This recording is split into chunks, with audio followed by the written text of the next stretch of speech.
Bismillahirrahmanirrahim. Assalamualaikum warahmatullahi wabarakatuh. Alhamdulillah. Wassalatu wassalamu ala rasulillah wa ala alihi wa sahbihi ajma'in, amma ba'du. Apa kabar teman-teman sekalian, saudara-saudaraku, guru-guru kami, dan seluruh santri-santri kami yang dirahmati oleh Allah. Di masyarakat cukup banyak yang membahas tentang wahdatul wujud atau konsep manunggaling kawula Gusti, ya. Dalam bahasa Jawa adalah manunggaling kawula Gusti. Dalam istilah bahasa Arabnya adalah wahdatul wujud. Pemahaman konsep tentang wahdatul wujud ini menuai pro kontra bagi yang menafsirkan secara salah dan menjadi sesuatu yang dibenarkan bagi yang memahami itu secara sesuai syariat atau sesuai Al-Quran dan As-Sunnah. Jadi sebenarnya itu adalah istilah bahwa sebenarnya kita itu sebenarnya tidak hidup sendiri, artinya ada Allah, ada kita. Ya, itu yang harus kita pahami, bahwa ada Allah, ada kita. Jadi manunggaling kawula Gusti ini bukan manusia kemudian menjadi Tuhan atau dia menjadi Allah, itu bukan seperti itu, ya. Manusia tetap makhluk, tapi kesadarannya meningkat. Artinya kesadarannya terhadap eksistensi ilahi atau keberadaan Tuhan itu melebihi kesadarannya bahwa dirinya itu ada. Saya ulangi lagi, kesadaran bahwa Tuhan itu ada itu melebihi kesadaran bahwa dirinya sendiri itu ada. Jadi sebenarnya dalam konsep ilmu tasawuf yang benar, yang berdasarkan Al-Quran dan hadis, bahwa orang yang sudah mencapai pemahaman manunggaling kawula Gusti atau wahdatul wujud tadi, dia tetap wajib sholat. Saya ulangi lagi, dia tetap wajib sholat. Yang tidak wajib sholat adalah orang gila, ya. Kita semua orang yang berakal, kita semua orang yang cerdas, orang beriman, kita wajib sholat, tidak ada uzur apapun kecuali kita gila, ya. Dan syarat untuk menjadi wali itu bukan berarti harus gila dulu, ya, bukan seperti itu. Namun ada orang-orang tertentu yang mungkin mengalami hal tersebut, biasanya karena ya mereka berlebihan dalam mengamalkan sesuatu hal yang belum seharusnya mereka amalkan. Intinya keberadaan guru atau teman spiritual atau sahabat spiritual itu memang penting, karena seseorang jika tidak punya sahabat, dia tidak punya teman curhat istilahnya, tidak punya teman untuk saling berbagi apa yang dia alami dari pengalaman spiritualnya. Jadi dia memendam itu sendiri dan biasanya dia menjadi seperti orang gila. Bisa jadi dia sebenarnya tidak gila, dia terseret ke alam lain yang lebih kuat dimensinya, yang bisa jadi itu adalah alam hakikat yang tidak kita pahami, kecuali orang-orang yang sudah terjun ke dalam dunia spiritual secara benar dan sesuai dengan Al-Quran dan Sunnah.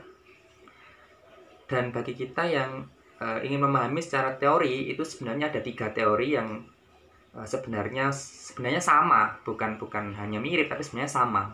Itu hanya istilah-istilah yang sebenarnya adalah sama. Istilah yang pertama yang perlu kita pahami adalah fana wal baqa. Fana wal baqa.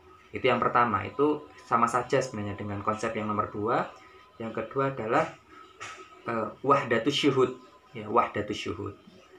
Atau ihsan, ya, ihsan. Ihsan ini adalah kita menyembah Allah seakan-akan kita melihat Allah.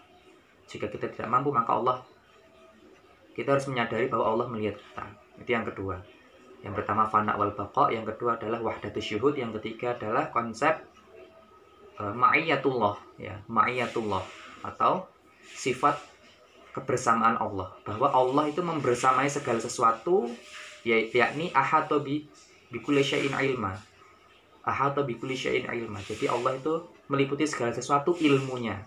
Jadi ilmu Allah meliputi segala sesuatu. Itulah kenapa dikatakan bahwa Allah itu maha dekat dengan kita, tapi kita jauh dari Allah. Kita tidak bisa menggapai Allah, tapi Allah selalu bisa memahami dan menggapai kita, atau kita berada dalam kekuasaan atau genggaman Allah, istilah majasnya seperti itu.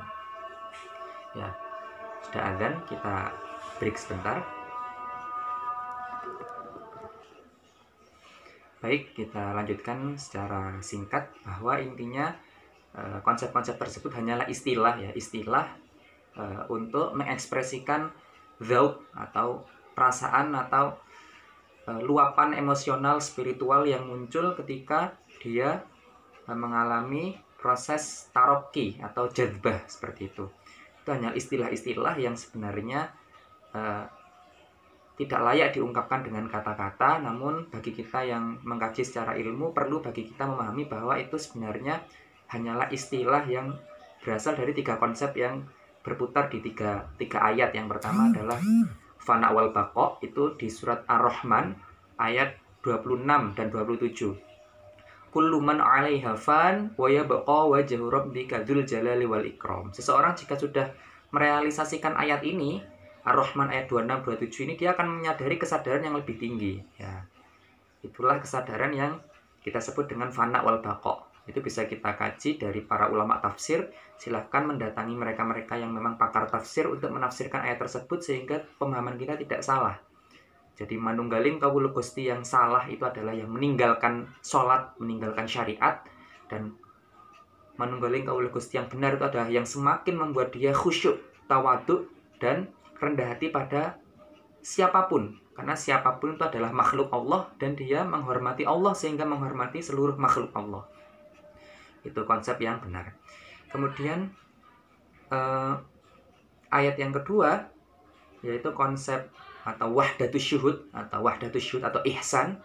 Al-ihsan, kita seakan-akan melihat Allah, seakan-akan ya, bukan melihat Allah, tapi seakan-akan melihat Allah atau menyadari bahwa kita selalu diawasi oleh Allah. Itu ada di surat Al-Baqarah ayat 115. Al-Baqarah ayat 115. A'udzubillahi minasyaitonirrajim. Allah berfirman, walillahil masyriq wal maghrib fa aina ma tuwallu fa thamma wajhullah. Fa aina ma tuwallu fa thamma wajhullah. Ini juga konsep wahdatus syuhud yang sebenarnya maksudnya adalah maksud sejati dari wahdatul wujud, adalah sebenarnya wahdatus syuhud. Ya, itu bisa dipelajari tafsirnya juga. Silakan mendatangi para ulama tafsir yang kita yakini berkompeten di bidangnya. Misalkan Prof. Quraish Shihab, Prof. Nazaruddin Umar, atau guru-guru kita yang lain, pakar-pakar tafsir. Ya, banyak pakar-pakar tafsir di Indonesia dan di luar negeri, bisa kita kunjungi dan kita pastikan keilmuan ini benar apa tidak. Kemudian yang ketiga adalah ayat tentang ma'iyatullah. Ya, itu ada di surat Al-Hadid ayat 4, agak panjang, tapi intinya adalah wa huwa ma'akum ainama kuntum. Jadi Allah selalu bersama kita dimanapun kita berada. Ini adalah kesadaran ya, masalah kesadaran kita. Dan hakikatnya memang Allah selalu bersama kita, tapi kita tidak bersama Allah.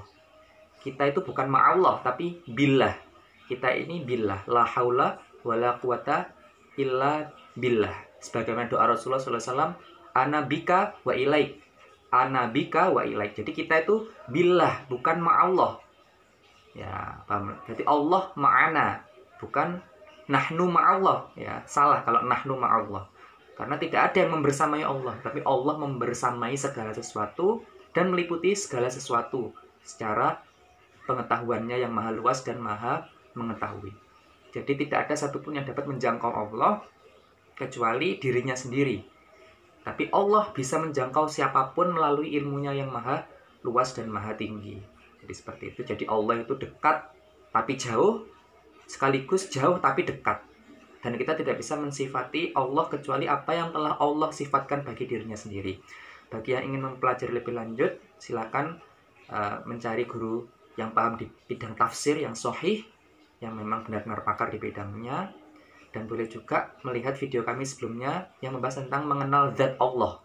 Itu pembahasan tentang tanzih, yang mana itu adalah konsep yang penting bagi akidah tauhid kita agar tidak menyerupakan Allah dengan segala sesuatu. Allah berfirman, laisa kamitsli syai' wa huwas samiul alim. Laisa kamitsli syai' wa huwas samiul alim. Kemudian walam yakul lahu kufuwan ahad. Walam yakul lahu kufuwan ahad, dan la tudrikuhul absar wa huwa yudrikul absar wa huwal latiful khabir. Mohon maaf tadi ayatnya agak salah ya. Laisa kamitslihi syai' wa huwas samiul basir. Laisa kamitslihi syai' wa huwas samiul basir. Tidak ada yang menyerupai Allah, dan Allah zat yang maha mendengar lagi maha melihat. Sami'ul basir, maha mendengar lagi maha melihat. Mungkin cukup seperti itu. Mari kita tutup dengan bacaan doa kafaratul majlis. Subhanakallahumma bihamdika asyhadu an la ilaha illa anta astaghfiruka wa atubu ilaik. Allahumma faqihna fiddin wa 'allimna ta'wil. Allahumma faqihna fiddin wa 'allimna ta'wil. Allahumma faqihna fiddin wa 'allimna ta'wil. Rabbi zidna ilma, Rabbi zidna ilma, Rabbi zidna ilma, warzuqna fahma, warzuqna fahma, warzuqna fahma. Amin ya rabbal alamin. Terima kasih, mohon maaf.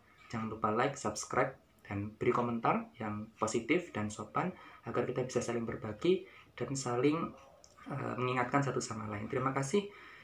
Mohon maaf, kami akhiri. Wassalamualaikum warahmatullahi wabarakatuh.